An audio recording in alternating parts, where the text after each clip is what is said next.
भगवान की प्राप्ति की उत्कट अभिलाषा ये भजन से आएगी, पढ़ने लिखने से केवल नहीं आएगी। खूब पढ़ लिया शास्त्र, खूब सुन लिया सत्संग और भजन नहीं किया तो भगवान की प्राप्ति की चाह नहीं होगी, और भगवान की प्राप्ति की चाह नहीं होगी तो फिर भोगों की चाह होगी, भोगों की चाह होगी तो पढ़ा लिखा सुना सब बेकार हो गया। बातूनी ज्ञान से भगवत प्राप्ति नहीं होती। आजकल बातूनी ज्ञान बहुत है पर उपदेश कुशल बहुत ही रही, बातचीत का ज्ञान। तो यहां कह रहे हैं बातूनी ज्ञान से भगवत प्राप्ति नहीं होती, बातूनी ज्ञान से माया पर विजय प्राप्त नहीं कर सकते, बातूनी ज्ञान से काम क्रोध लोभ मद पर विजय प्राप्त नहीं कर सकते। जिस दिन हम इस ज्ञान को अपने हृदय में ले जाएंगे और अपने आचरण में उतार लेंगे, उसी दिन संसार कड़वा लगने लगेगा और भगवान बहुत प्यारे लगने लगेंगे और प्यारे भगवान की प्राप्ति की चाह प्रकट हो जाएगी। सब ऐसा सुनते हैं और समझते भी हैं कि संसार असत्य है पर छोड़ नहीं सकते, असत्य है पर छोड़ नहीं सकते। देखो राम नाम सत्य है, सत्य बोलो मुक्ति है, सब कहते हैं जब शरीर छूटता है, ना वो सत्य बोलते हैं और ना उनकी मुक्ति होती है, उसी असत संसार में फंसे हैं। ऐसा मानते हुए भी यदि हम सांसारिक सुख भोगों को भोगते रहेंगे तो हमारे बातूनी ज्ञान का कोई लाभ नहीं होगा। परमात्मा सत्य है, परमात्मा का नाम सत्य है, ऐसा उपदेश देने से भी कोई लाभ नहीं है जब तक स्वयं नाम नहीं जप करोगे। किसी को उपदेश देने के पहले अपने आचरणों को उन्हीं उपदेश के अनुसार परिपक्व करना चाहिए, तब उपदेश का रंग आता है। बहुत ध्यान से सुनो, भगवान सत्य है, भगवान का नाम सत्य है, ऐसा कहने मात्र से कोई लाभ नहीं मिलने वाला। खूब प्रवचन कर लो, खूब सुन लो, उलझन ज्यों की त्यों बनी रहेगी। उलझन तभी मिटेगी जब हम नाम जप करेंगे, जब भगवान के लीला गुण गाएंगे, भगवान की आज्ञा के अनुसार चलेंगे। ये बात समझ लो। हमारी वर्तमान में यही समस्या बढ़ती जा रही है कि बातूनी ज्ञान बहुत बढ़ रहा है, आचरण में उतारने वाली बात नहीं रह गई है। परमात्मा की प्राप्ति की चाह उसी को प्रकट होती है जो अपने ज्ञान को हृदयंगम करके अपने आचरण में उतारता है। चाहते हैं तत्व ज्ञान, चाहते हैं भगवत प्राप्ति, मोक्ष, भगवान के दर्शन, भगवत प्रेम, परंतु आचरण नहीं है, भजन नहीं है तो कुछ नहीं। हमारी सबसे बड़ी बाधा है मान्यता। हमारी मान्यता बैठ गई है रुपए में, प्रणाम नमस्कार में, संसार में। भविष्य में हम भगवत प्राप्ति कर लेंगे, अभी तो भोग भोग लें, प्रायः यही बैठा हुआ है। अभी इसी समय इनको नष्ट कर दो तो पूरा जीवन निहाल हो जाओगे। ये मत सोचो कि अभी भोग लेते हैं तो फिर बुढ़ापे में हम नहीं, फिर ये वैसे ही बने रहेंगे जैसे तुमने इनको खुराक देकर पुष्ट किया है, वैसे ये वासना बने। अगर खुराक नहीं दोगे, पुष्ट नहीं करोगे तो नष्ट हो जाएंगे। भविष्य में भगवत प्राप्ति, वर्तमान में भोग, प्रायः हर दिमाग में यही बैठा हुआ है। देख लो, भविष्य में भगवत प्राप्ति और वर्तमान में भोग। कैसे होगा भगवत प्रेम? समय लगेगा। कैसे होगा भगवत दर्शन? समय होगा। कैसे होगा तत्व ज्ञान? समय लगेगा। क्योंकि तुमने तत्व ज्ञान, भगवत प्रेम, भगवत प्राप्ति वर्तमान में ना चाह करके भविष्य के लिए छोड़ दिया और वर्तमान में भोगों को चाहा। ये जो भविष्य की आशा है, ये परमात्मा प्राप्ति में सबसे बड़ी बाधा है। यही प्रायः हर दिमाग में भरी हुई है। सांसारिक पदार्थों की प्राप्ति के लिए भविष्य की आशा करना उचित है, क्योंकि ये सांसारिक पदार्थ सदा सब जगह विद्यमान नहीं है, परंतु सच्चिदानंद भगवान वर्तमान में विराजमान। इनको भविष्य के लिए मत छोड़ो, पहले भगवत प्राप्ति फिर सब काज। परमात्मा तो संपूर्ण देश काल वस्तु और व्यक्ति में विराजमान है, उसकी प्राप्ति के लिए भविष्य के लिए क्यों टाल रहे हो? वो यहां है, जब सब जगह है तो यहां है, वो सब में है तो हम में है, सब समय है तो इस समय भी है, सर्वत्र है तो हमारे पास भी है। साधकों को बात ध्यान रखना चाहिए। वो ये मान बैठते हैं कि अभी हम भोग भोग ले, भविष्य में ऐसी तेजस्विता आएगी ये हम भगवत प्राप्ति कर लेंगे। बड़ी मूर्खता है। और ध्यान, हम इतना साधना कर लेंगे तो भगवत प्राप्ति कर लेंगे। ऐसी वृत्तियां बना करके हम इतनी साधना करेंगे कि अंतःकरण शुद्ध होगा, वैराग्य होगा, फिर भगवान से प्रेम होगा, भगवत प्राप्ति होगी। ये भी ठीक नहीं, क्योंकि इसमें तुमने जो जो मान रखा ये सब बातें रुकावटें डालेंगी। क्या हम साधना करेंगे बड़ी जोर की, तो तुम्हारी परीक्षा होगी, साधना दिखाओ तुम जोर की। अंतःकरण शुद्ध करेंगे तो दिखाओ काम क्रोध लोभ मोह मद मत्सर पर विजय प्राप्त करके। हम घोर वैरागी, तो दिखाओ तुम्हारा वैराग्य कितना जोर का है, क्योंकि तुमने मान लिया है ना हम साधना करेंगे, अंतःकरण पवित्र होगा, वैराग्य होगा, फिर जाकर भगवत प्रेम, भगवत साक्षात्कार, तत्व ज्ञान। ये सब रुकावटें वाली बातें साधक चुन लेता है। जिस दिन उत्कट अभिलाषा जागृत हुई कि हे भगवान, न मेरे में ज्ञान है, न साधना है, न वैराग्य है, केवल मैं रोकर आपको पुकार सकता हूं, आप कृपा करके अभी दर्शन दीजिए, नाथ विलंब सहा नहीं जाता। हो गई बात। हमने कोई रखा ही नहीं जिससे हमारी परीक्षा हो सके। हम है ही नहीं, न बैरागी है, न साधक है, न हमने तेज है, न तपस्या है। नाथ मैं तो आपका हूं, प्रभु जैसा भी हूं आपका हूं, और आपकी ही कृपा से आपको पाना चाहता हूं। और ये बात तब आएगी जब खूब नाम जप करोगे। खूब नाम जप करोगे तब अहंकार रहित साधना आपकी जागृत होगी और उसमें व्याकुलता होगी। मुझे अभी चाहिए, ये बात मुझे अभी चाहिए, परमात्मा प्राप्ति अभी चाहिए, अभ्यास के बल पे नहीं, आपकी कृपा के बल से। बहुत सुंदर बात है अगर समझ में आ जाए। खुली बात कह रहे, साधना के अभ्यास के बल पर परमात्मा की प्राप्ति हो जाए असंभव। परमात्मा की प्राप्ति केवल उत्कृत अभिलाषा तुम्हारी और कृपा प्रभु की। उत्कृत अभिलाषा आपकी और कृपा प्रभु की। हमारे अंदर उत्कृत अभिलाषा नहीं, भगवान की कृपा तो है, इसीलिए हमें परमात्मा प्राप्ति नहीं होती। सगुण भगवान या निर्गुण भगवान, साकार भगवान या निराकार भगवान, जो भी मानते हो, बस आपको अपने प्रभु के बिना रहा ना जाए, ये बात आ जाए। दिन नहीं भूख, रैन नहीं निद्रा, छिन छिन व्याकुल होत हिया, चितवन मोरी तुमसे लागी पिया। छिन छिन व्याकुल होत हिया, चितवन मोरी तुमसे लागी पिया। दिन नहीं भूख, रैन नहीं निद्रा, रात में नींद नहीं, दिन में भूख नहीं, बस नेत्र अपलक देख रहे हैं कहां से आए प्रिया प्रीतम, कैसे उनके दर्शन करूं। प्रिया प्रीतम की प्राप्ति के बिना दिन में भूख नहीं लगती, रात में नींद नहीं आती, आपसे कैसे मिलूं, क्या करूं, हृदय क्षण क्षण व्याकुलता बढ़ रही है, आपके सिवा और कुछ अच्छा नहीं लगता। नारायण हरि लगन में ये पांचों न सुहात, विषय भोग, निद्रा, हंसी, जगत प्रीति, बहुबात, ये विषय भोग आदि पांचों चीज उस उपासक को सुहाती नहीं जिसको भगवान की लगन लग गई है।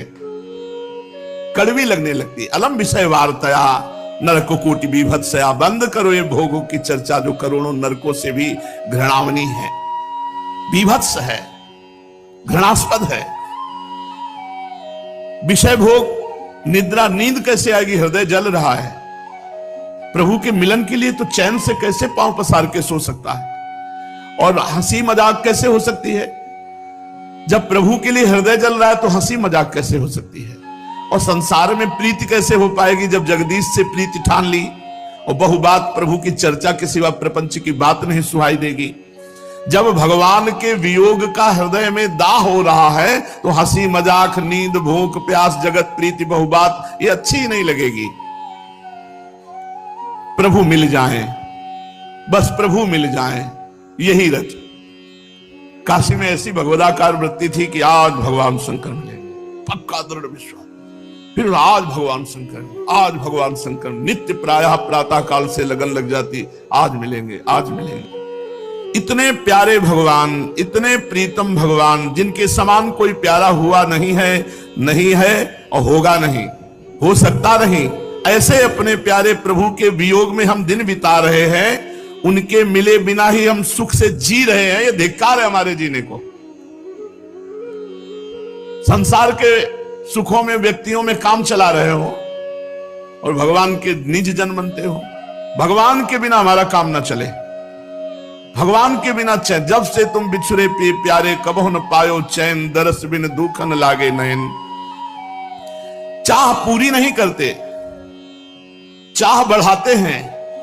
वो तड़पता है भगवान के लिए, व्याकुल होता है, दुखी होता है, इतना दुख कि भगवान को भी दुख व्याप जाता है उसके मिलने के लिए। उनके मिले बिना जब हमें नींद नहीं आती, हमें आराम अच्छा नहीं लगता, हमें भोग अच्छे नहीं लगते, हमें वो समय काला समय लगता है, तो फिर भगवान को विकलता हो जाती है और भगवान उस भक्त के सामने प्रकट हो जाते हैं। भगवान उसी समय उसे मिल जाएंगे, उनके मिलने में देरी नहीं है। भक्त का भगवत प्राप्ति विषयक दुख भगवान नहीं सह सकते, भगवान कृपा के समुद्र है। पर अगर तुम सुख से जी रहे हो तो भगवान नहीं आएंगे। जब तुम जिया ना जाए प्रभु के बिना, व्याकुलता पैदा हो जाए, कैसे जीऊं आपके बिना। संसार दुखी है, संसार की प्राप्ति के लिए, भगवान की प्राप्ति के लिए नहीं।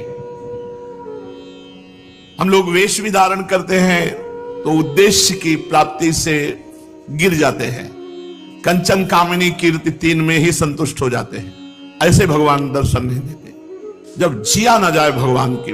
भरत जी के लिए भगवान श्री राम कह रहे, हे हनुमंत लाल तुम जाकर सूचना दे दो, नहीं अगर एक क्षण भी अवधि से ऊपर हो गया तो भरत लाल के प्राण नहीं टिकेंगे देह में।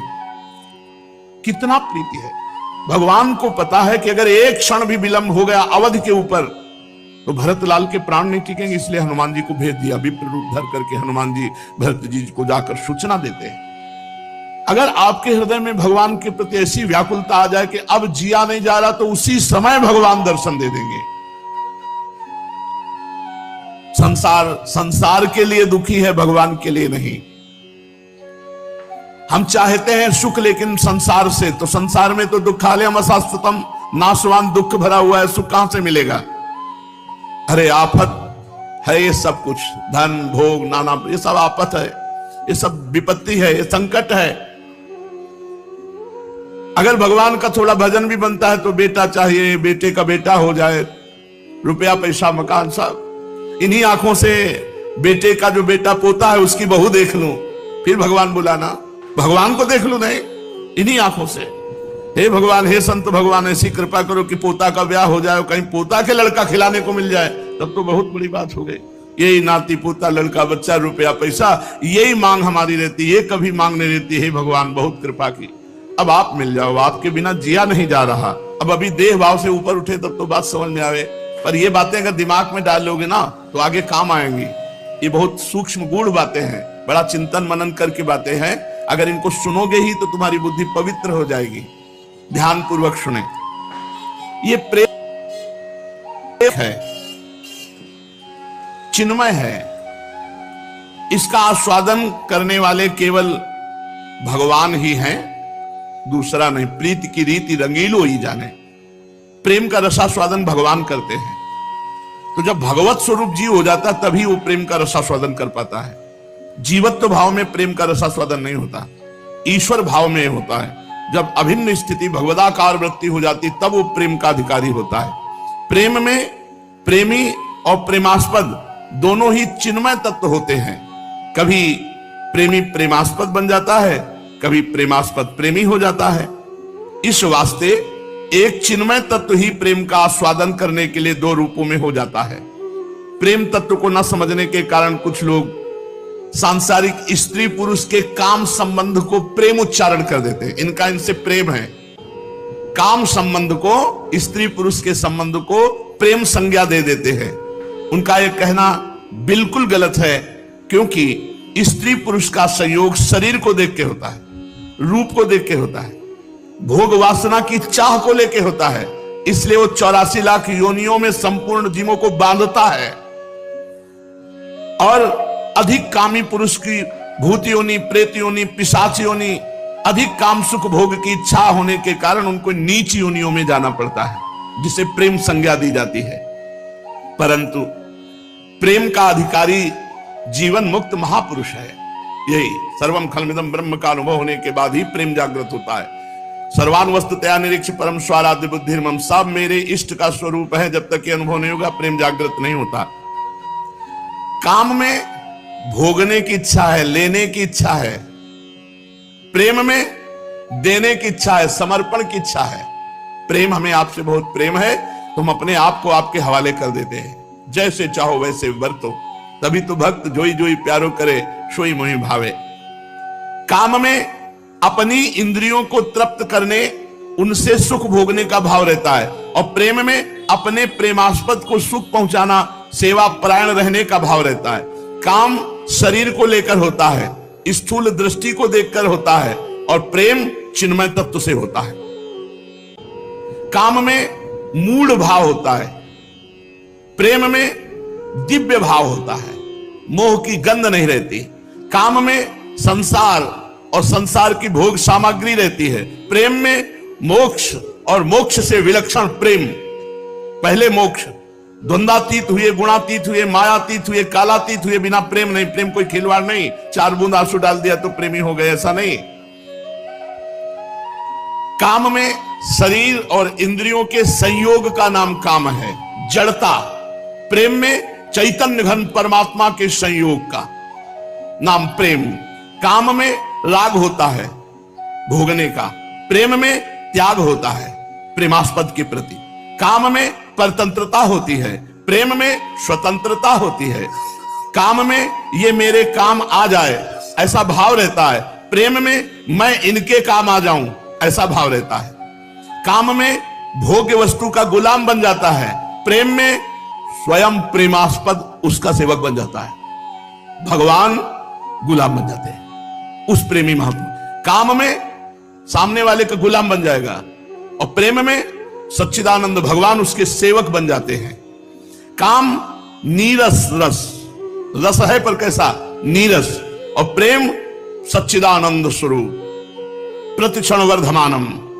काम भोगने के बाद खिन्नता, निराशा, उदासीपन, प्रेम प्रतिक्षण प्रसन्नता, अखंड प्रसन्नता। काम में अपनी सुख भोग का उद्देश्य, प्रेम में प्रेमास्पद के सुख भोग का उद्देश्य। भगवान कैसे प्रसन्न होंगे, ये चेष्टा प्रेम में। काम में मैं कैसे खुश होऊंगा, ये। काम नरक का द्वार, नरक ले जाता है। प्रेम भगवान को घसीट लाता है, भगवान को सामने प्रकाशित कर देता है। काम 2 में होता है, प्रेम 2 से 1 कर देता है। प्रेम गलियति साकरिता में 2 न समाए। प्रेम 1 में होता है, प्रेम 1 कर देता, 2 नहीं रहने देता। शुरू 2 में होता है और उसका विश्राम 1 में होता है। और काम सदैव 2 में होता है, 2 तन में काम होता है। और जब 2 तनों का विस्मरण हो जाए, एक भाव केवल रह जाए दोनों के अंदर, मन मन मिल गया, एक दृष्टि, एक वय, एक स्वभाव, एक चाह, एक प्राण, 2 तन, इसे कहते प्रेम। तो एक शीघ्रता से हमें भगवत प्राप्ति या प्रेम प्राप्ति कैसे हो? तो कह रहे हैं साधकों के सम्मुख 2 बातें विशेष रूप से आती हैं, संसार की ओर और भगवान की ओर। ये 2 मार्ग दिखाई देते हैं, एक संसार का आकर्षण, मनोरंजन, भोग सामग्री, और एक भगवान। तो संसार को जब साधक नाशवान समझता है, बहुत विवेक तीक्ष्ण होता है, कोई भी भोग सामग्री जैसे आकर्षित करती है तो तत्काल वो काटता है। कितनी देर भोगोगे, इसका क्या सुख है, इसकी सत्ता ही नहीं है, सब भोग रहे हैं, फिर एक क्षण में उसकी धज्जियां उड़ा देता है। इतना विवेक बढ़ा हुआ होता है साधक का भजन के प्रभाव से कि किसी भोग में सामर्थ्य नहीं कि उसे आसक्त कर सके। एक क्षण में उदासी छा जाती है, इसके बाद क्या होगा? फिर वही नहीं। हमको ऐसा सुख चाहिए जो प्रतिक्षण वर्धमान और अनंत महिमा से युक्त हो। साधक कभी भोगों में लालायित होकर आसक्त नहीं होता, उदासीन रहता है, क्योंकि संसार नाशवान है, परमात्मा अविनाशी है। संसार के संबंध से दुख ही दुख है, और परमात्मा के संबंध से आनंद ही आनंद है, दुख का लेस भी नहीं है। संसार का भरोसा टिकता नहीं है और परमात्मा का भरोसा मिटता नहीं है। दोनों बातें चल रही हैं। साधक के सामने एक संसार है और एक परमात्मा है। संसार नाशवान है, परमात्मा विनाशी है। संसार के संबंध से दुख ही दुख है और भगवान के संबंध से आनंद ही आनंद है, दुख का लेस भी नहीं। संसार का भरोसा टिकता नहीं और भगवान का भरोसा मिटता नहीं। सत्संग में कई बार कहा है, भगवान का भरोसा अगर कर लो तो एक भगवान का स्वभाव अपने भरोसे को कभी नहीं तोड़ते, भरोसे को नहीं तोड़ते।